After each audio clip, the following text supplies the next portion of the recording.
नमस्कार, आदाब, सत श्री अकाल, जय भीम, जोहार। मेरा नाम है नवीन कुमार। भारतीय जनता पार्टी की सरकार इस बात पर अपनी पीठ थपथपा रही है कि लंदन की अदालत ने नीरव मोदी के प्रत्यर्पण को मंजूरी दे दी है। अच्छी बात है और अब उसे भारत लाए जाने का रास्ता साफ हो गया। झूठ, अभी नीरव मोदी भारत नहीं आने वाला।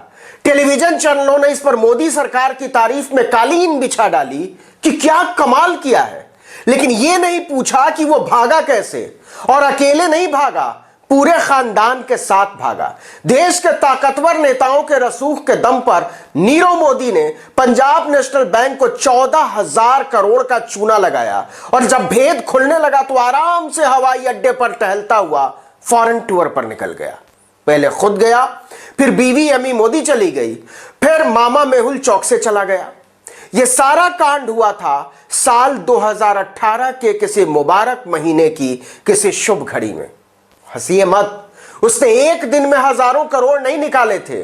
उसने 2014 में भी ऐसा किया था, 15 में भी किया था और 2016 में भी किया था। लेकिन तब के वित्त मंत्री स्वर्गीय अरुण जेटली भ्रष्टाचार दूर करने में इस कदर डूबे हुए थे कि इस छोटे से मामले की तरफ नजर उठाने की फुर्सत ही नहीं निकाल पाए। और इस प्रकार से भगोड़ा हीरा कारोबारी नीरव मोदी इस चराचर में स्वच्छंद विचरण करने लगा। 19 मार्च 2019 से नीरव मोदी लंदन की वाट्सवर्थ जेल में बंद है। भारत सरकार ने उसके प्रत्यर्पण की अर्जी लगाई थी कि जांच के लिए उसे भारत के हवाले कर दिया जाए। दोनों देशों के बीच प्रत्यर्पण संधि है। उसी केस में जज सैमुअल गूजी ने प्रत्यर्पण को मंजूरी देते हुए कहा कि नीरव मोदी को भारत में चल रहे केस में जवाब देना पड़ेगा। उन्होंने माना कि नीरव मोदी के खिलाफ पर्याप्त सबूत है। वेस्टमिंस्टर कोर्ट के जज ने कहा कि नीरव मोदी को भारत भेजा जाता है तो ऐसा नहीं है कि उन्हें वहां इंसाफ न मिलेगा। कोर्ट ने नीरव मोदी की मानसिक स्थिति ठीक न होने की दलील भी खारिज कर दी। उसके वकीलों ने दलील दी थी कि मुंबई की जेल की हालत बहुत खराब है और कोरोना की परिस्थितियों में उसे भारत भेजना उसके मानवाधिकारों के खिलाफ होगा। क्या बात है। जज ने कहा मुंबई की आर्थर रोड जेल की बैरक नंबर 12 नीरव मोदी के लिए एकदम फिट है। आर्थर रोड जेल लंदन में नीरव की अभी के सेल से कहीं बेहतर दिखती है, लंदन की कोर्ट के जज ने कहा।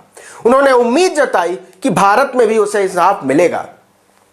नीरव मोदी पर मनी लॉन्ड्रिंग, सबूतों से छेड़छाड़ और गवाहों को डराने की साजिश रचने का आरोप है। लेकिन जो असली सवाल है वो ये कि क्या अब नीरव मोदी भारत आ जाएगा, और अगर वो आ भी गया तो क्या भारत सरकार उससे 14,000 करोड़ रुपए वसूल कर पाएगी? सूद ब्याज तो जाने दीजिए। दूसरे सवाल का जवाब देने में सरकार और ईडी को पसीना आ रहा है, साफ साफ समझ लीजिए। लेकिन हम पहले ही सवाल पर रहते हैं, क्या नीरव मोदी अगले कुछ दिनों में भारत आ रहा है? क्या मुंबई की आर्थर रोड जेल में उसकी बैरक तैयार हो गई है? क्या नीरव मोदी का प्रत्यर्पण अब सिर्फ एक खानापूर्ति रह गई है? इन तीनों ही सवालों का जवाब है नहीं, नहीं, नहीं। नीरव मोदी हाल फिलहाल में भारत आने से रहा। इस पर खुश होने की कोई जरूरत नहीं है और यह बात सरकार भी जानती है, समझती है। लेकिन टीवी चैनलों ने होली दिवाली का मौसम एक साथ बना दिया। वाह मोदी जी, वाह। मोदी जी बोले तो नरेंद्र मोदी, कंफ्यूज होने की जरूरत नहीं है। तो नीरव मोदी को भारत लाने में अड़चन क्या है, इसको जरा ठीक से समझ लीजिए। काम की बात है। यह बात सच है कि ब्रिटिश अदालत ने नीरव मोदी के प्रत्यर्पण को मंजूरी दे दी है, लेकिन यह निचली अदालत का फैसला है। जैसे दिल्ली में पटियाला हाउस कोर्ट है, 30 हजारी कोर्ट है, साकेत कोर्ट है या रोहिणी कोर्ट है। समझिए सेशंस कोर्ट का फैसला है। अकेले इस फैसले से कुछ नहीं होगा। जज अपने फैसले की सर्टिफाइड कॉपी, जिसको भारत में नकल कहते हैं, ब्रिटेन की गृह मंत्री को भेजेंगे, क्योंकि भारत ब्रिटेन प्रत्यर्पण समझौते के मुताबिक कैबिनेट गृह मंत्री ही प्रत्यर्पण के आदेश को मंजूरी दे सकता है। अब पूछिए गृह मंत्री कौन है? तो गुजराती मूल की प्रीति पटेल। हालांकि उनके दादा दादी आज से 70 साल पहले अफ्रीका के घोर गरीब देश युगांडा जा बसे थे, कंपाला, और उनके माता पिता 1960 में ब्रिटिश हो चुके थे। लेकिन गुजराती आज भी उन्हें गुजराती ही मानते हैं, प्रीति बेन। तो कुल मिलाकर यह 3 गुजरातियों के बीच का मामला है। पहला गुजराती साक्षात नीरव मोदी, दूसरे गुजराती भारत के गृह मंत्री अमित शाह और तीसरी गुजराती ब्रिटेन के गृह मंत्री प्रीति पटेल। मतलब मामला घोर दिलचस्प है। तो अब क्या होगा? प्रीति पटेल के पास कम से कम 2 महीने का समय है कि वो अपने गुजराती भाई को दूसरे गुजराती भाई की राजनीति को राहत देने के लिए भारत भेजती हैं या नहीं, मतलब प्रत्यर्पण को मंजूरी देती हैं या नहीं। वो अगर प्रत्यर्पण से मना कर देती हैं तो मामला वहीं खत्म हो जाएगा, फिर कुछ नहीं हो सकता। हालांकि इसकी उम्मीद बहुत कम है, क्योंकि परंपरा के मुताबिक गृह मंत्री अदालत के आदेश को पलटते नहीं हैं, लेकिन परंपराएं टूटती भी हैं। लेकिन अगर वो इसकी मंजूरी दे भी देती हैं तो भी ऐसा नहीं है कि सवेरे वो हां करेंगी और सीबीआई वाले कान पकड़कर शाम की फ्लाइट से नीरव मोदी को दिल्ली एयरपोर्ट पर पटक देंगे ना। ब्रिटिश गृह मंत्री प्रीति पटेल का जो भी फैसला होता है, नीरव मोदी के पास उसके बाद 14 दिनों का वक्त होगा।